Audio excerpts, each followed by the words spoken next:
Broadcasting from the business capital of the world, this is the Podcast Business News Network. And welcome back, everybody. Many of us dealing with anxiety, lots of stress. We have so much going on. There's a number of different modalities that you can employ to reduce the anxiety, but here's one that many don't think of, or they gravitate away from it because they have certain perceptions of it. It's been around for thousands of years because it works. I'm talking about acupuncture. We're going to learn more about that today from an amazing acupuncturist, herbalist. She's a massage therapist and more. She's Rebecca Wendler Burke, and she joins us here on the program. How you doing? Good, thank you. How are you? I'm good. I'm good. And I'm intrigued to learn more about acupuncture. I've never done it, to be very honest with you, but I've been studying it a little bit. And yes, like anybody else, I had a little block there in my mind with the needles. I'm over that because once you learn and ask questions like we're going to do today, you realize it's no big deal. It's all here. Do you hear that from many people? Oh yeah, I kind of like, humorously created my tagline to be the sharp acupuncturist because I just want to like put it out there in the open that like, yeah, we use sharp objects and there are other objects that we can use, in order to create the same response that one would use with a needle. But yes, that I've just kind of put it out there like, yeah, we use sharp objects. It can be a turn off for some people for sure. It is what it is, but let's go, let's go on that right there because that's that you say the word needle right away. It triggers some. The needles that we're talking about are so fine, and I don't think many of us believe Mhm. that. Can you give us more detail? Yeah, so it's been said that like 100 acupuncture needles will fit into a syringe. So that is how thin they are, and they are based on different gauges for what the therapeutic effect is that the acupuncturist wants to create.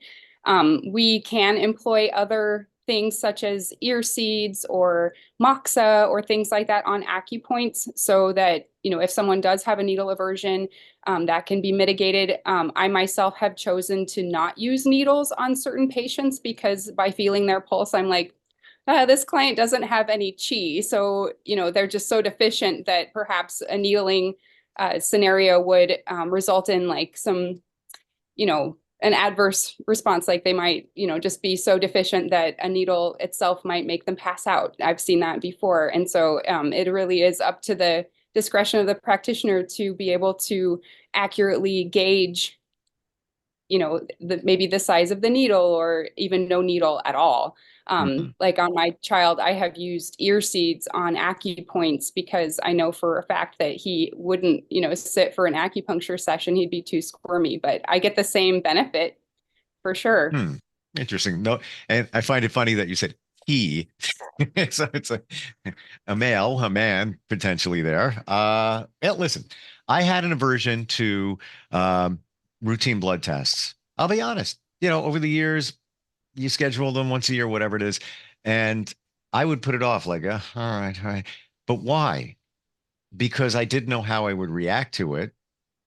And then once I got a blood test, the phlebotomist left the band on my arm for a while while she talked with a coworker, and I was done. I'm just waiting. I'm like, excuse me, I can take this off. She did, and right away, like a release of pressure. And I was like, I think I'm going down. I didn't. It was all good. But add that to the layer of anxiety. Fast forward to now where I reframed it and I say to myself, you're going to take care of yourself. You're going to potentially learn something that can help you, or you'll find out everything's fine. So I reframed it and I look at it that way. It's like, exciting to go as opposed to, the aversion. What you just said, though, in terms of like 100 acupuncture needles fitting in a typical syringe, says a lot in terms of the gauge of what we're talking about. What can you potentially feel, with let's say a finer acupuncture needle? Yeah, I mean, it's an insertion. We use tubes. Some acupuncturists don't use tubes, we'll say that. And so it's kind of a shock to the body, but it's it's a prick. It's an insertion of a small filiform needle, and you'll feel sort of maybe a slight like bee sting sensation if the chi is really on the surface, or you can feel what we call historically as a fish reaching up to grab a line. And that's how the historical description has been for the arrival of chi at the location during a needling session. It does feel like there's a kind of coming up from the body to, assess what this object is, to sort of like manifest a response, that sometimes mitigates like different histamines and things like that. But there can be a sense of heaviness. There can be a sharp sensation that quickly subsides.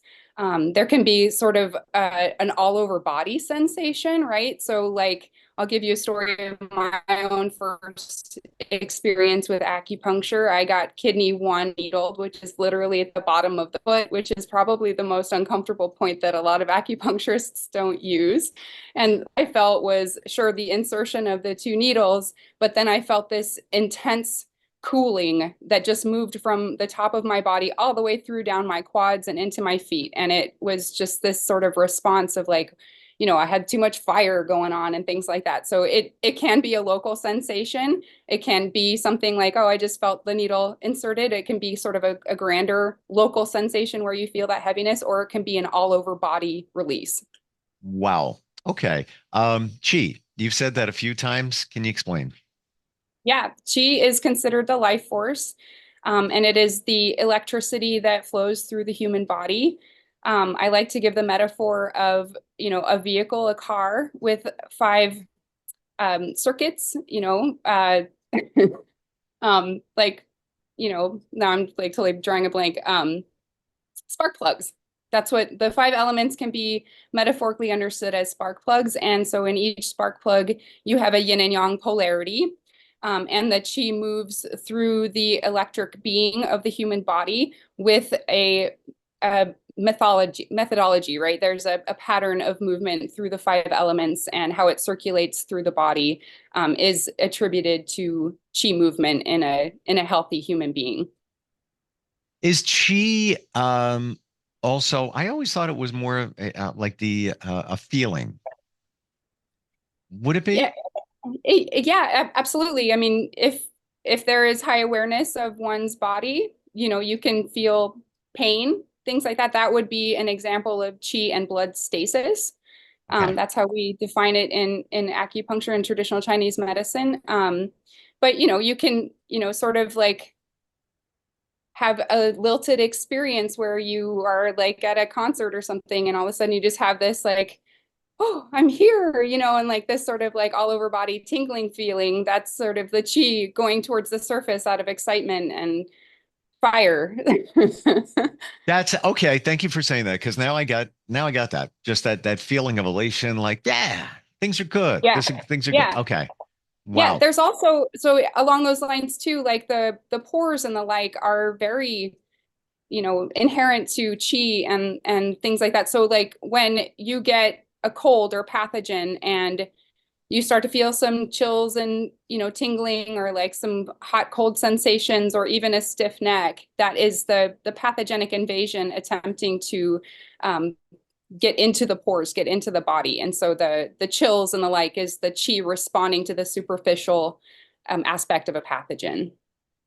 Tell us, Rebecca, your journey, how it led you to acupuncture, herbals, massage, all of that. Well, my first experience with acupuncture was actually in Lyon, France. I was studying abroad for the year, and I had a friend who was also studying abroad. We were both from California.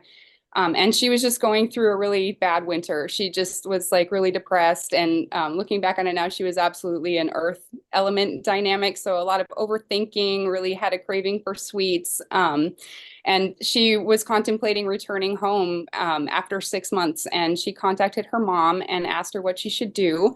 And her mom was a doctor, and her mom suggested acupuncture. And so I went with her to watch her, be supportive for her acupuncture session. And this particular acupuncturist did several needles on the back at an oblique insertion and laid my friend down and then did some front needles. And I've not to this day ever seen a replica of that particular treatment, but I think that she was trying to be as efficient as possible. And so now it makes a lot of sense why she would do something like that. So anyway, I sat there next to my friend, sort of just watching this invisible thing happen with all these needles in her. And when she stood up, I was like, wow, you are like a different person. She just had like confidence, and she had a sense of self that was, lacking up until then.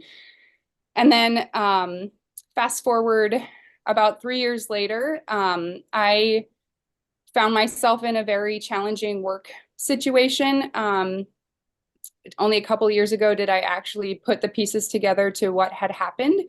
I had gone around the corner from the place where I was working to have drinks with the boss of this particular bookstore and some of my friends. And I realized like 2 years later that I had been slipped something in that drink, and I wound up on the floor in the back of the bookstore in a very compromised situation. And I think it's safe to explain that it was maybe part of a Me Too scenario.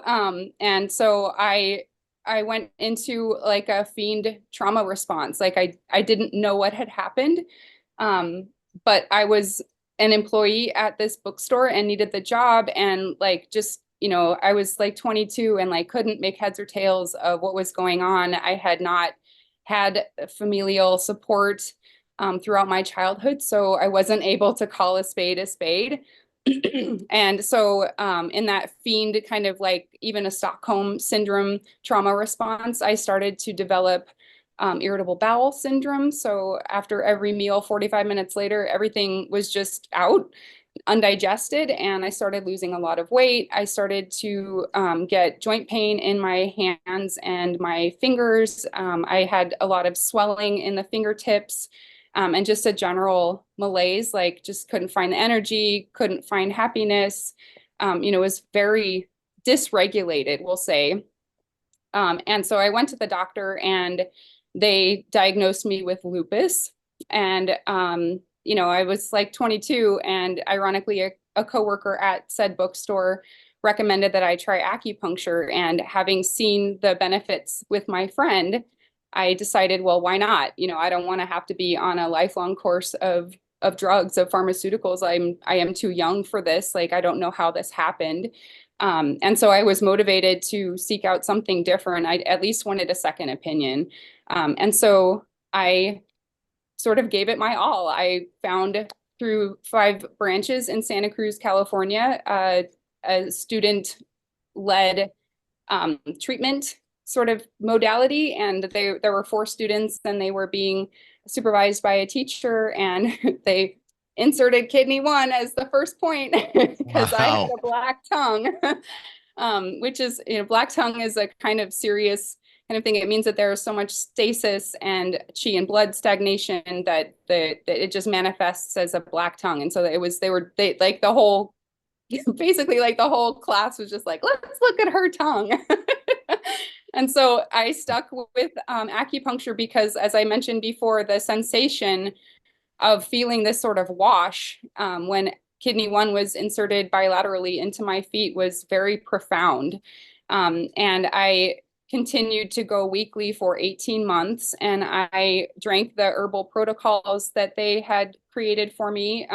Looking back on it now, it was a combination of a formula called Gui Pi Tong and Sinisan. The Sinisan translates to for frigid extremities formula. So its mechanism was to resolve chi and blood stasis in the abdomen. And so 18 months, weekly acupuncture treatments, I found myself asymptomatic. I had a bigger, better outlook. I had a lot more vitality. I had some sort of hope and a sense of like, okay, I can do this. I'm gonna beat this. And then I moved to New York to pursue a publishing career. I went to NYU, their summer publishing institute, and met a very dear to this day friend by the name of Michio. And she and I were sort of like the yin and yang of Asia and Western. So she would always joke, she's like, oh, Rebecca, you're a Western mind trapped in or excuse me, you're an Asian mind trapped in a Western body, and I'm a Western mind trapped in an Asian body. And so we just had this sort of like yin and yang dynamic, and we thought a lot about, you know, our dreams. And so one of the profound things that happened, this was in 2001, and right before 9/11, she and I began discussing a potential magazine idea. We called it 1111 Ground Zero. And we both described these sort of apocalyptic crusade-like dreams that we were having. And then 9/11 happened, and I remember watching it from my rooftop in Brooklyn. I took photos. My housemate and I, you know, went to a hospital to donate blood. And it just was this very stressful situation. And I started to get the symptoms back again. I began having irritable bowel symptoms again, and just that sort of lethargy and that sense of hopelessness. And again, I sought out acupuncture through the Pacific College of Oriental Medicine in Manhattan, and got myself to a place of balance, if you will, and decided like I do not want to be in publishing. I did end up getting hired at St. Martin's Press, and I just it just wasn't jiving with me. Like it was just the kind of like, I don't want to be doing this. This isn't for me. What I really wanted to find was a way to be of service to others. I wanted to find a route to bring hope through acupuncture or something like that, that I had used to get myself back on track after a series of unfortunate events, we'll say. Thank you for sharing that. And there's a lot going on there that at least I'm seeing to identify, in that something happens to you. The trauma translates into physical challenges within your body. Many of us don't realize that. We're dealing with these chronic issues, and you're like, I guess it's hereditary. I don't know why. No, there's a reason it goes back. And I think that's proven when it came back for you, where it seemed like there was some stress going on, and then bam, it's back in your life. But also how acupuncture came along and then was able to help and heal you. Amazing story. And then that's what you wound up doing in the end. Yeah. Wow. Well, yeah. It's like you lived it. You walk the walk, you talk the talk. Amazing. Yeah. Wow. Along with acupuncture, so that was the beginning, the baseline of your healing, and then practice. Then did herbals and massage come along with that after? Yeah. I mean, thinking back on my childhood, like I was the type of kid that would make mud pies with the boxwood and the sage and the tarragon. And I just, would put together these sort of like herbal mud pies, because I just thought that, that was great. I don't know. So maybe I have a past life connection with some kind of herbalism. But I chose to go to the American College of Traditional Chinese Medicine, and my acupuncturist, who was through 5 branches, mentioned that ACTCM had a very strong herbal program. And so being, kind of like drawn to herbs and things like that, I decided, okay, I'm going to go to ACTCM. And then during my 4-year master's program, the herbal stuff was just par for the course for everyone that was in that program, but the massage aspect was sort of voluntary or an elective. And so I followed Dr. Shui through ACTCM, he was a Tui Na professional and used that in his practice. And so I took massage classes through him. And then in addition to that, I took shiatsu classes through the San Francisco School of Massage, sort of like on the side. And so I have around 1,000 clinical hours of massage practice. So it's a combination of the Tui Na, which literally translates to push-pull, and then the shiatsu protocol. It's a sort of like, there's a process of moving the qi and blood through the body that follows the meridians. And so by employing both the Tui Na as like a sort of local technique, as well as the bigger, broader picture of how qi and blood moves through the meridians through the body, that's sort of the groundwork for my massage and why it's so effective. And then in addition, I employ some Thai mobilization techniques that focuses on shoulder mobilization and hip mobilization. And interestingly, when I was abroad in France, I took a brief trip to Israel to visit a friend from high school, and we went on a 4-day sea-to-sea hike.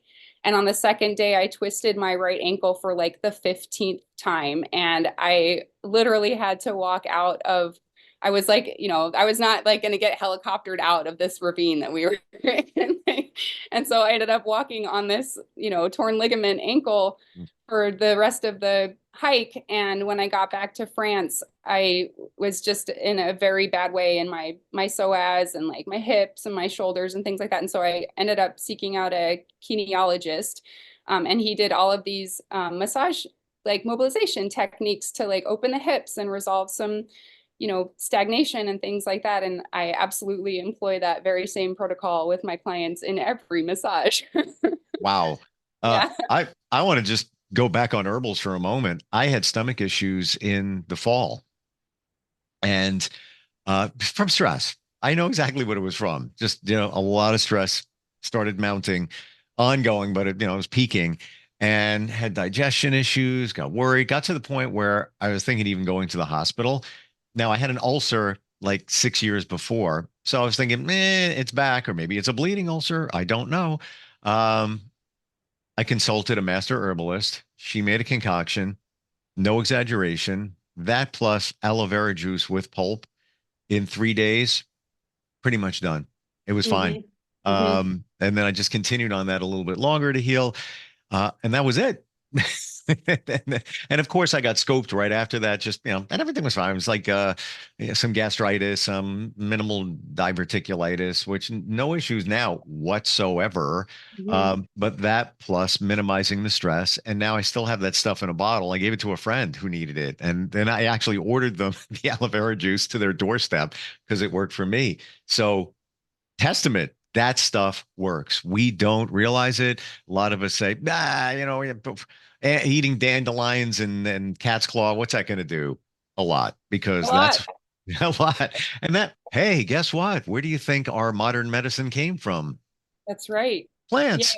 Yeah. So I'd love to get into herbals next time we get together. We're just about out of time. Rebecca, how does somebody, I know you are located in the Twin Cities. How does somebody connect with you? Yeah, they can go to my website. It's rwbacupuncture.com. I don't have a huge social media presence, but you can find me on Instagram at the Sharp Acupuncturist. I hesitate to put out my phone number, but you can find all the information that you want on the website. There's a pretty fun blog kind of going on there that does talk about some things involving, herbal medicine and what we know as the doctrine of signatures for why aloe vera might be beneficial for some stomach heat, Wow. I'm laughing inside in that you highlight the sharp.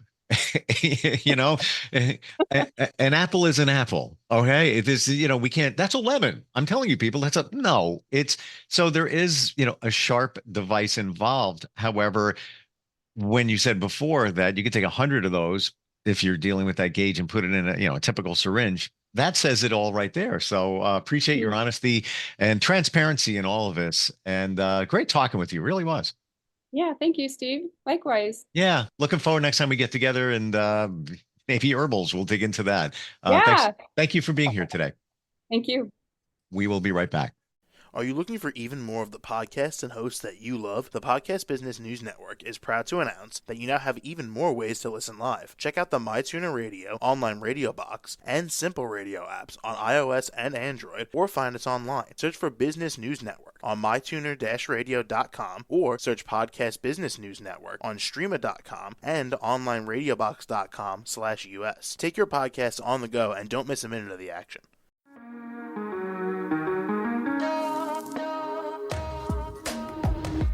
Broadcasting from the business capital of the world, this is the Podcast Business News Network.